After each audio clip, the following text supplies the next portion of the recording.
there's a lot of similarities between what we do as GCs and builders and most other businesses. We are not Robinson Crusoe. So, I think I just need you to start thinking about, okay, have a think about as it relates to your delivery system, your product and your brand.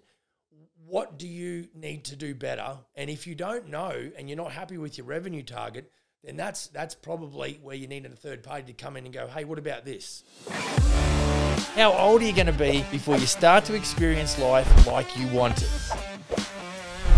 I want to tell you right now, whether you like it or not, there is a better way to do business. Hi everyone, welcome to the Business for Builders podcast. My name's Max. I'm the CEO here at Smith & Sons Canada. And welcome to you if you're joining us for the first time. I appreciate you dropping by. For all those that are long-term listeners, big love to you guys and girls. I appreciate you hanging in there with me. As usual, like and subscribe, all that kind of beautiful housekeeping. Don't forget to shoot across to the Business for Builders VIP Facebook group. And if you're good sort, answer the questions and I'll let you in. And that's a really great place for a bit of camaraderie, community, and collaboration. So if you want to get me on email, max@elitebusinessadvisory.com. Great place to start if you want to just chat about the possibilities of, just do a deep dive and some strategy just to let me know where you're up to with your biz and we can see what we do going forward in that regard. But as usual, want to give off some steak and potatoes. As you can tell, I've been a little bit crook. Now, the Aussies and Kiwis will get that, but been a little bit below the weather. I was laid up in bed there for a good half a day, so I'm trying to battle through. Done a few meetings yesterday and today, and I sound pretty ordinary, so I apologise. Hopefully it's not terribly unpleasant for you guys and gals to be listening to.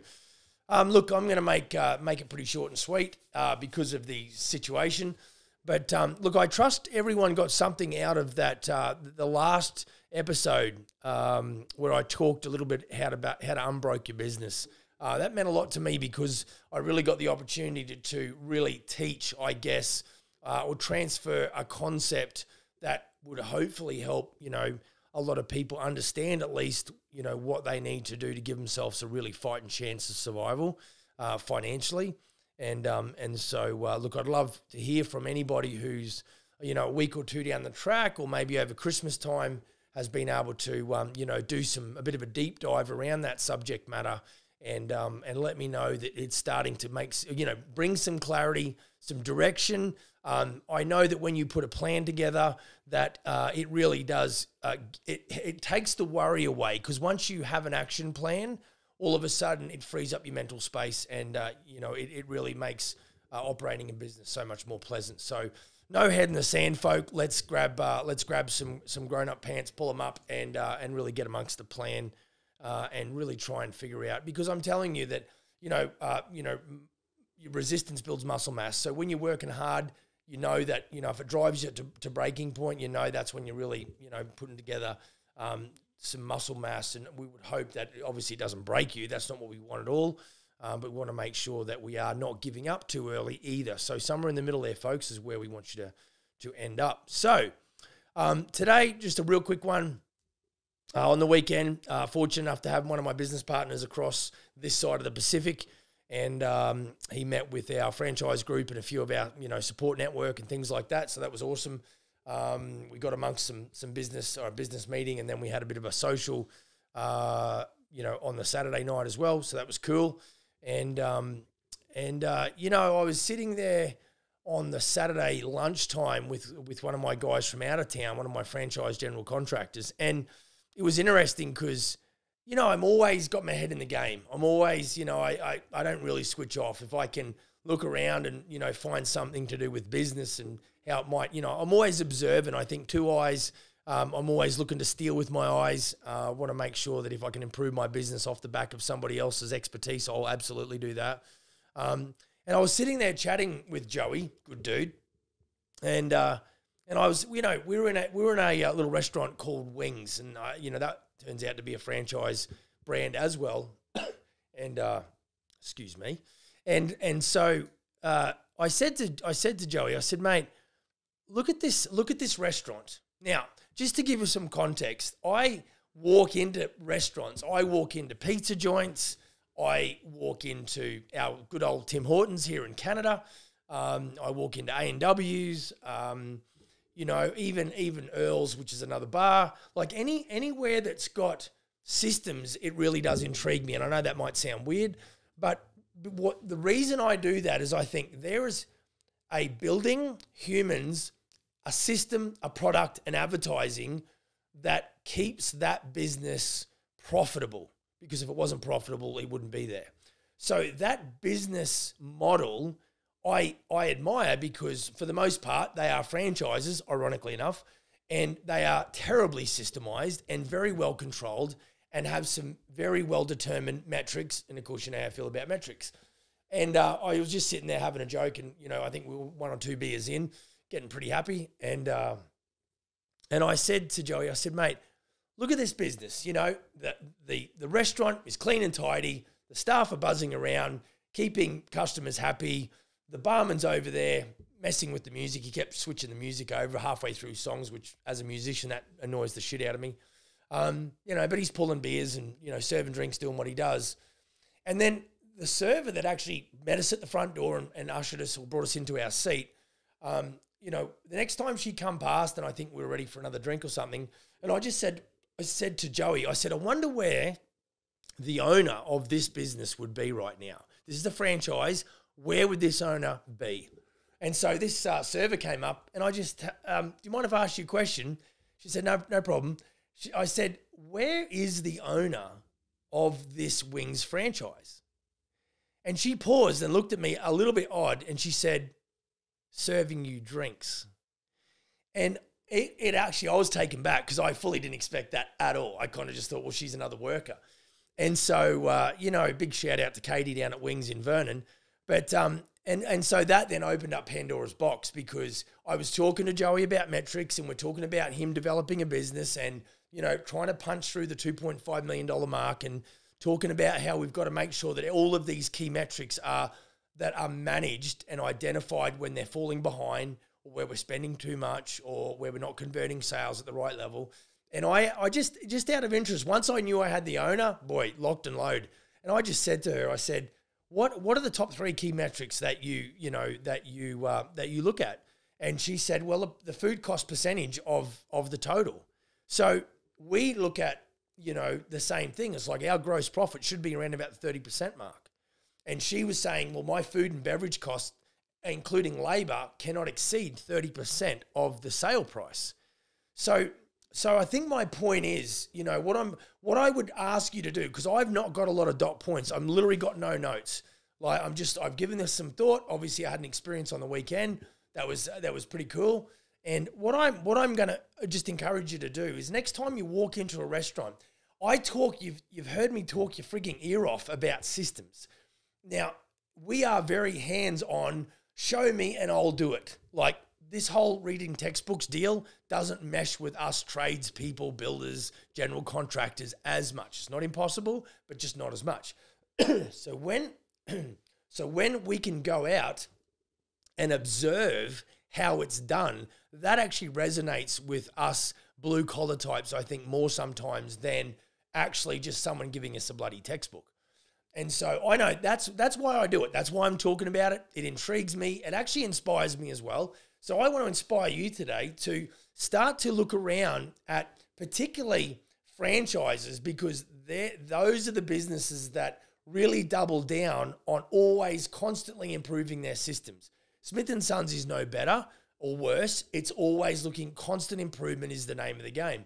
And so, you know, it was interesting because this gal that owned this Wings franchise, she actually owns a couple of other non-franchised restaurants as well. And so she has 200 staff. Now, look, guys, you know, I just think when we say we've got a lot of things to worry about, and so does restaurateurs or hospitality-oriented franchise operators. But at the end of the day, we've all got to just figure out how to, we've got to figure out how to navigate through the challenges in our business, in our business world. And so if we don't, and we just now go, oh, well, it's obviously the market, or there's a problem there's a problem there, and it's out of my control, then you're stuck.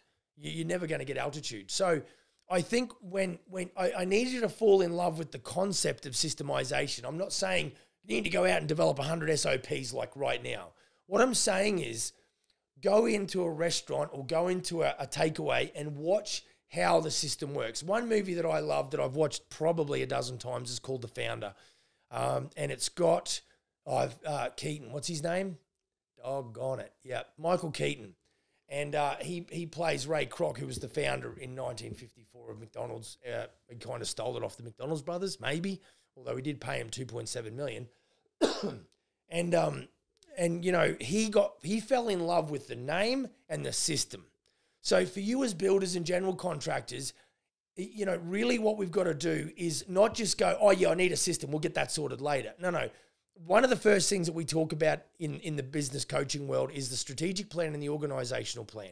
So the org chart, okay? And so around that, actually within that is the system. Now, quickly to digress, really quick, and I'll wrap up with this. This is how quick this little episode is going to be. The other end of the scale is most of the dealerships that you buy brand new motor cars from are franchises as well. And, you know, they also have a very similar, they would have similar challenges. You know, they're a brand, so they've doubled down. They've been around for many years.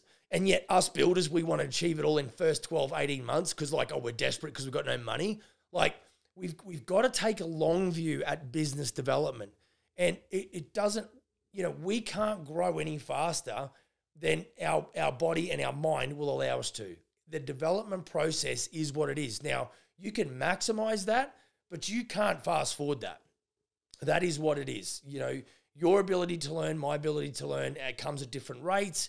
You'll get inspired by different things. You will comprehend things. You'll have those epiphany, those aha moments, those epiphanies, and you'll start to realize. And over time, you won't know it. I got 6 kids. You don't wake up and go, oh, wow, now they're 6 foot. Like you actually didn't notice it. You kind of did. They're getting bigger, and then bang. Like, yeah, wow. They're like, you know, humans, big humans, real humans. And so, you know, I think for us as individuals, if we look at, you know, what we're trying to do in the business sector with our general contracting company, we need to be patient. We need to understand that growth takes time. And in the comparison with a car manufacturer, look how long, you know, what it was when Henry Ford started to build cars. And you go into a Ford dealership now and you think, boy, it's pretty slick. You know, it's pretty professional. Well, look how long it's been going. Now, basic fundamentals back in the day were adhered to and was executed well. And that laid a great foundation to be able to build the business year on year on year and make the provide or bring on or be innovative around how to, you know, the product, which is the motor car, the pickup truck, whatever. But then all of the things that goes along with it, having the manufacturing, having the production line sorted out, having the frontline sales, having the after sales. What about the transport from, you know, the Kansas City manufacturing plant to my local Ford dealer? There's a lot of similarities between what we do as GCs and builders and most other businesses. We are not Robinson Crusoe. So, you know, I think I just need you to start thinking about, okay, have a think about as it relates to your delivery system, your product and your brand. What do you need to do better? And if you don't know and you're not happy with your revenue target, then that's probably where you need a third party to come in and go, hey, what about this? And so, you know, if I was fortunate to be that guy, I'd be talking, okay, what are you spending on marketing? How many leads are you getting? What do your systems look like? How many SOPs have you got drawn up? You know, all those important things that really surround your business to project confidence, and your delivery is top shelf and your client experience is very white glove. So, you know, if you can think about the way restaurants do it, if you think about the way car dealerships do it that are providing new cars to their dealerships, and understand that there is a massive infrastructure that has been built up over time, then you might find yourself being a little more patient, a little more forgiving of yourself, And then if you are forgiving and patient, you maybe in 5 years, you could have that $5 million business. So don't forget, like and subscribe. Shoot me an email, max@elitebusinessadvisory.com. Don't forget to get across to the Business for Builders VIP. Hit the join button, answer the questions. If you're a good sort, I'll let you in. And this is the second to last episode of 2023. I hope it's been a great year for you, but we got one more to come. And let's keep building that kick-ass business. See you in the next episode. Cheers.